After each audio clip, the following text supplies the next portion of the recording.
Doctor साहब आप ये कह रहे हैं कि इस वक्त जो है तसादुम से गुरेज करना चाहिए? बिल्कुल, तसादुम से तो आपस में अदारे लोग और ये जो कुछ बजट में भी आने वाला है तो उस तरफ मेरे ख्याल से ध्यान देना चाहिए। और नवाज शरीफ साहब की चूँकि हुकूमत है तो इसलिए मेरा ख्याल है सबसे पहले तो वो मईशत को देख के और एक कॉल करें अगर सारे माहिरीन माशियात को और देखें कि कैसे आगे बढ़ा जा सकता है। और ये जो अदारों में तनाव पैदा हो रहा है और अदालतों का तो बिल्कुल ही इस वक्त कोई मकसद नहीं समझ में आ रहा कि इस फ्रंट को खोलने की क्या ज़रूरत थी। मतलब एक ज़रा माहौल को, क्योंकि मैंने आपसे कहा ना कि असल मामला जो है वो माशी है, सिक्योरिटी का है और ये जो सोशल अनरेस्ट है। अच्छा, अब इसमें जो रिपोर्ट्स आ रही हैं वहाँ से, अभी मैं सरकारी रिपोर्ट भी देख रहा था जो आई है वहाँ से गिरगिस्तान से, तो वो वही है कि तकरीबन वही कि जी 10,000 पाकिस्तान के स्टूडेंट्स हैं, 15,000 इंडिया से हैं, बाकी दुनिया से सारे हैं और वो इकट्ठे रहते हैं बहुत जगह। लेकिन आपस में शुरू किस बात पे हुआ, ये बड़ी बात है और ये पूरी दुनिया में अब देखें मामला, वो बहस शुरू हुई गज़ा के मसले पे। असल इशू जो था वो हुआ मकामी तलबा और जो इजिप्शियन जो स्टूडेंट्स हैं उनके तो गज़ा का हुआ, फिर वो बहस हुई, उसमें 2-3 ज़ख्मी हो गए, फिर वापस जैसे होता है हमले में फिर दूसरे लोग आ गए, फिर वो एक मामला बढ़ता चला गया। अब हालात काबू में। जो मिशंस हैं मुख्तलिफ मुल्कों के वो बहुत छोटे हैं, वहाँ पे बहुत बड़े सब पाकिस्तान का जो मिशन है उसके बारे में बताया जा रहा है, 2 अफसरान ऑफिसर्स हैं सिर्फ उसमें। तो ये कि अब हालात उनकी हुकूमत कह रही है कि काबू में है, लेकिन ये स्टूडेंट्स को अब देखना है और मेरे ख्याल से यूनिवर्सिटीज़ को भी चाहिए कि वो ये इनका जो नुकसान हुआ है स्टूडेंट्स का, हुकूमत को भी चाहिए कि उसको पूरा करें और जो भी मामला हैं ताकि उन अगर सुकून हो भी जाता है स्टूडेंट्स से अपनी तालीम तो पूरी करनी है तो उनका जो नुकसान वगैरह है उसको पूरा करें। दूसरी बात है जो बड़ी अहम है वो ये है कि जनाब एक साहब आज पहुँच रहे हैं सऊदी अरेबिया और उनका नाम है जैक सलिवन। और जैक सलिवन जो हैं उनको सऊदी अरेबिया में एक और शख्स ज्वाइन करेंगे जो कि हैं ब्रेट मैकर्ग। ब्रेट मैकर्ग वही जो कि नुमाइंदा मशरिक़ वस्ता हैं और जो इससे पहले जो यानी प्रेसिडेंट बाइडन के नुमाइंदा मशरिक़ वस्ता काफ़ी फ़ाल हैं, वो यहीं पे मौजूद थे। और उनके बारे में जो है वो ये इतलात आ रही हैं कि जी उनका, और यहाँ पे मैं ये एक मारूफ साइट है इसको मैं कोट कर देता हूँ जो 10 स्लाइड हम दिखा सकें एक्सेस। तो वो उनका कहना ये है कि ओमान में इनडायरेक्टली पहले भी हुआ था, इनडायरेक्ट रब्ता ओमान में हुआ है अमेरिका का और ईरान का। अच्छा, ये वैसे अमेरिका और ईरान के दरमियान जो एम्बेसी यूज़ होती है तो स्विट्ज़रलैंड की एम्बेसी है तेहरान में, लेकिन ये जो है ये ज़ाहिर है कि एक मुख्तलिफ जगह पे हुआ और उसमें वही उन्होंने बात की है गालिबन कि भाई ये जो है ये हुतीज़ का क्या करना है और ये क्या। लेकिन इसी बातचीत के दौरान तो वो रिपर गिरा है गालिबन, ये पिछले हफ्ते थे वहाँ पे। तो वो जो है वो और ये बात मैं आपको बता चुका हूँ कि बहुत सारे हुतीज़ जो हैं वो ईरान बहुत होल्ड रखता है, लेकिन बहुत सारे हुतीज़ वहाँ पे जो लोग गए हैं वो इस बात को जानते हैं कि वो इंडिपेंडेंट भी अपना एक उनका डिसीजन होते हैं। लेकिन यह है कि जो हिजबुल्लाह के मामलात या सीरिया या बाकी मामलात भी डिस्कस हुए तो एक आप समझें कि एक वहाँ पे कॉन्टैक्ट हुआ है, वो ज्वाइन कर लेंगे जैक सलिवन को आज सऊदी अरेबिया में। और सऊदी अरेबिया में जैक सलिवन की मीटिंग होगी वली अहद से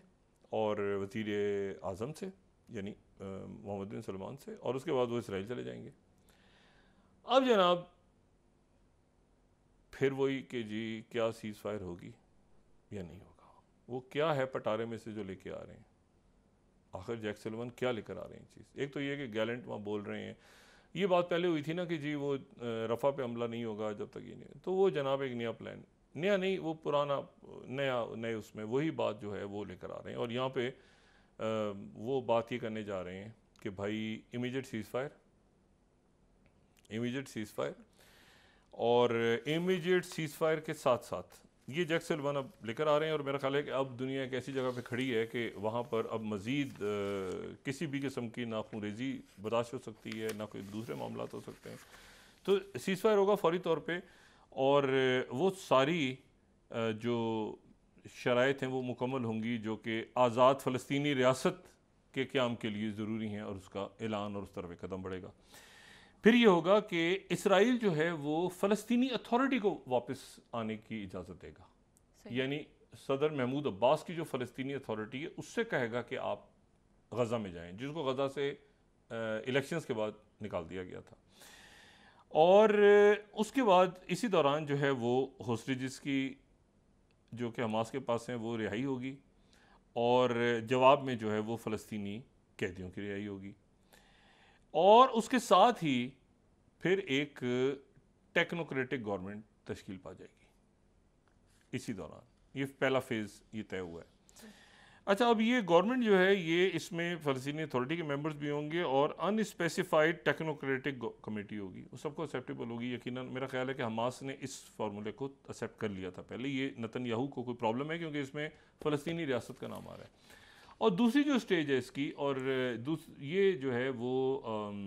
महमूद अब्बास भी मौजूद भी थे, और फिर अल्टीमेटली विद यानी ग्रेजुअली आप कहते हैं ना कि फ़लस्तीनी अथॉरिटी डिज़ोल्व होगी, टेक्नोक्रेटिक सेटअप जो है वो एक जगह संभाल लेगा, और फिर उसमें ज़ाहिर है कि दूसरी अफवाज आ जाएंगी और ये सारा। और सेकंड जो फेज़ है इसका, उसमें ये है कि पीस प्रोसेस जो है वो आगे जारी रहेगा और दो रियासती हल की तरफ मामलात आगे बढ़ेंगे, रिहेबिलिटेशन होगी, रिकन्स्ट्रक्शन होगी गज़ा की, और फिर जो आखिरी यानी इसका जो जो लास्ट है, यानी ये सारा जब हो जाएगा मुमकिन, तो फिर लास्ट में जो है वो फ़लस्तीनी रियासत का बाकायदा ऐलान होगा, और मशरिकी यरूशलेम जो है उसका वो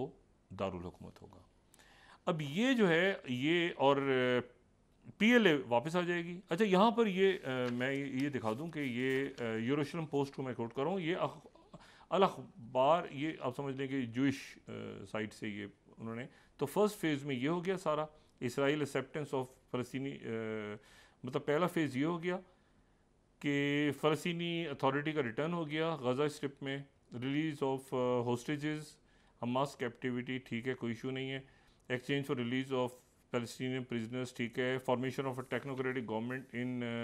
गज़ा टू रीबिल्ड द स्ट्रिप, ठीक है जी, पहला फेज़ यरूशलेम पोस्ट, इस पर कोई इशू नहीं है। Government would reportedly consist of PA members and unspecified technocratic committee, ये लेकर आ रहे हैं साथ ना अपना ये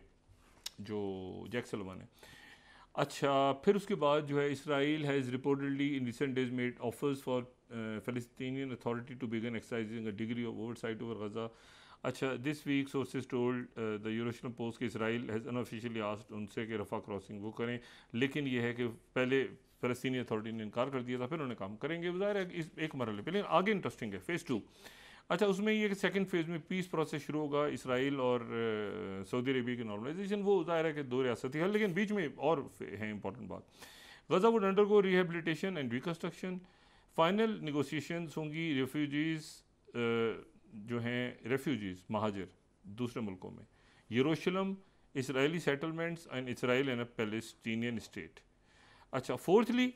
Palestinian Liberation Organisation would be revitalise, यानी PLO वापस आ जाएगी। यानी शुरू में तो फ़लस्तीनी अथॉरिटी, आखिर में वही बात है कि PLO, जो मैंने पहले बात की थी कि ये डॉक्यूमेंट में चल रहा है कि PLO वापस आएगी, अल्टीमेटली PLO वापस आएगी, फ़लस्तीनी अथॉरिटी भी जाएगी और हमास भी जाएगी, ये अल्टीमेटली ये होगा। और internal reconciliation between various Palestinian faction, वो चाइना करा चुका है, वो चाइना करवा चुका है, रशिया भी करवा चुका है, वो तो ये तो ऐसे ही इन्होंने डाला है ना। हमास डिसाम होगी, जाहिर सी बात है, और इसी बॉडी में इंटेग्रेट हो जाएगी, ख़त्म होगी बात। ये तो करवा चुका है चाइना, चाइना ने भी करवाया ना 2 हफ्ते पहले। और ये जो है ये बातें सारी हो गई, और अल्लाह खैर सल्ला। और ये जो है ये सेक्रेटरी ब्लिंकन जब पिछले दिनों आए थे तो उन्होंने यहाँ पर आके ये फार्मूला जो है पेश किया था, और ये डॉक्यूमेंट लेकर इसके ऊपर इम्प्लीमेंट करवाने के लिए जो है वो अब जैक सल्वान संभाल रहे हैं। और अब उन्होंने इसको ये ट्विस्ट दे रहे हैं कि जी इसमें फ़लस्तीनी अथॉरिटी वापस आ जाएगी, और ठीक है, इसमें देखें ना, इसमें असल तो बात ये है कि आज़ाद फ़लस्तीन, ये वो पोजीशन जो पाकिस्तान की पोजीशन है, ये वो पोजीशन है जो पूरी दुनिया की पोजीशन है, दुनिया सारी ही दुनिया की पोजीशन है कि दो रियासती हल, और दो रियासती हल, और उसके बाद फिर आगे क्या होना है, मानना है इसराइल को, क्या करना है, मुल्कों ने अलग अलग। और मैं आपको एक बात बताऊँ, अमेरिका और सऊदी अरेबिया के दरमियान डायरेक्ट डिफेंस पैक्ट हो रहा है, यानी उसमें इसराइल शर्त नहीं है। पहले ये था कि जी इसराइल को मानोगे तो शर्त होगी, अब वो अमेरिका एक डायरेक्ट सब मुल्कों के साथ जो है उनके डायरेक्ट मामलात हैं, जैसे ना इंडिया के साथ अमेरिका डायरेक्ट बात कर रहा है, अब इंडिया यूक्रेन में जाए ना जाए, पाकिस्तान के साथ वो डायरेक्ट कर रहा है, पाकिस्तान की जो भी पॉलिसी हो भाई, चाइना के साथ हमारे बहुत इशू, लेकिन इंडिपेंडेंट वो हर मुल्क के साथ, ये नहीं कि जी फलाना आदमी चौधरी इसको मानो, इसको इसराइल को मानो, इसराइल चौधरी उसको उसको नहीं, वो इंडिपेंडेंटली डील कर रहा है, जो कि बिल्कुल ठीक है। वो सऊदी अरेबिया के साथ वो कंडीशन भी खत्म होगी कि इसराइल को मानेंगे तो डिफेंस आपके साथ होगा और ये होगा, वो नहीं चाह अफोर्ड नहीं कर सकता अमेरिका इस वक्त कि मुल्कों से पंगे ले। तो वो ये मेरे ख्याल से एक अच्छी मूव है, वो मुल्कों से डायरेक्ट बात कर रहे हैं, वो डिफेंस को उन्होंने इसके साथ लिंक नहीं किया, और इसराइल को उन्होंने ये स्टांस अरब मुल्कों का अपनी जगह है कि हमारी आपसे बातचीत और जो भी आगे मामला होंगे वो उस वक्त होंगे जो सीज़फायर होगा और नेतन्याहू को रोकेंगे रफ़ा में जाने से। तो अब ये है कि उम्मीद करते हैं कि जैक सुलेमान आज आएँ सऊदी अरेबिया, दीदा दिल फरशेरा मरहबा, और वो ये सीज़फायर करवाएंगे, और उसके बाद सारे मामला तो हो गए। मैं ये बताएंगे कि ये जो 38,000 या 40,000 शहादतें हुई हैं, इसका ज़िम्मेदार कौन है, और ये क्या इसकी ज़िम्मेदारी किस पे आयद होती है। ठीक है, ये सीज़ फायर जो है और ये जंग बंदी आज से 6 महीने पहले भी हो सकती थी, ये इतनी ताख़ीर इसमें क्यों हुई, क्या हमास ज़िम्मेदार है, क्या कोई और कैरेक्टर, ये वाज़े होना ज़रूरी है। और लेकिन ये हम दुआ करते हैं कामयाब हो जाए। उधर मामला ख़राब हो रहे हैं बहुत शिद्दत के साथ, उस पर कल बात करूँगा कि जो ईस्टर्न फ्रंट है ना, नॉर्थ से खुला हुआ था, अगर मैप में देखें ना, नॉर्थ से जो है वो खरकीव पे अटैक हो रहे थे। अब ये ईस्टर्न बॉर्डर बहुत ज़्यादा जो है ये यहाँ पे तेज़ी आ गई है, और ये 10 मई से अटैक शुरू हुआ है। 10 मई से लेके आज तक इस दौरान प्रेसिडेंट पुतिन के चाइना जाने से पहले, चाइना के क़याम के दौरान और चाइना के बाद ये तेज़ी आ गई है।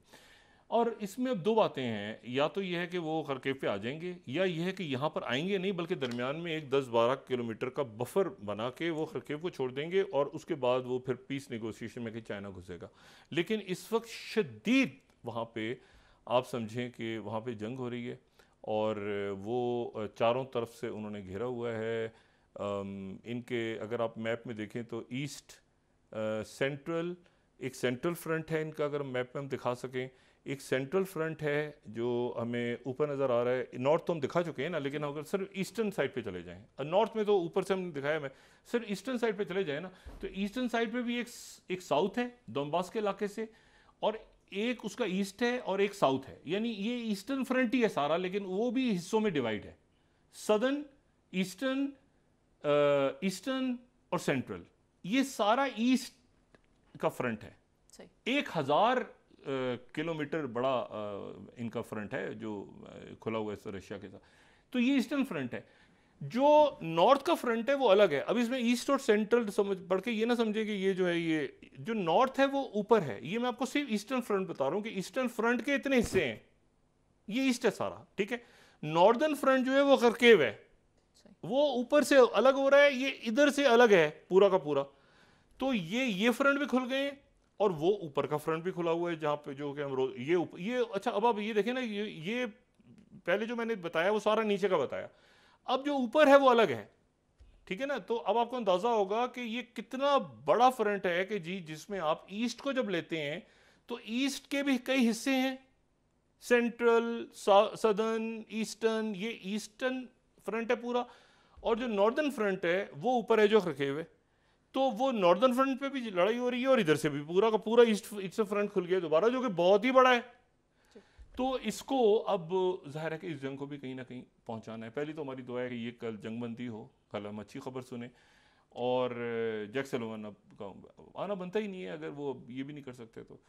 और दूसरी बात यह है कि इसका यूक्रेन का भी पीस प्रोसेस सामने आना ज़रूरी है। अब देखें कि दुनिया भर में ये जो कैंपसेस के अंदर लड़ाइयाँ हो रही हैं, झगड़े हो रहे हैं, फसादात हो रहे हैं, बेचैनी फैल रही है, ये इसमें कितना बड़ा उस कत्लेआम में ने अपना रोल प्ले किया है जो कि फ़लस्तीनियों का किया गया है वहाँ पे। और देखते हैं कि कल जब जंगबंदी अगर होती है, रफ़ा में तो नहीं घुसे वो अभी तक, तो देखते हैं ये जंगबंदी अगर होती है तो उसके बाद फिर दुनिया क्या रुख इख्तियार करती है। जियो पॉलिटिक्स इमर्ज होगी गज़ा से ही, ये मेरा एक नुक्ता नज़र आया हमेशा।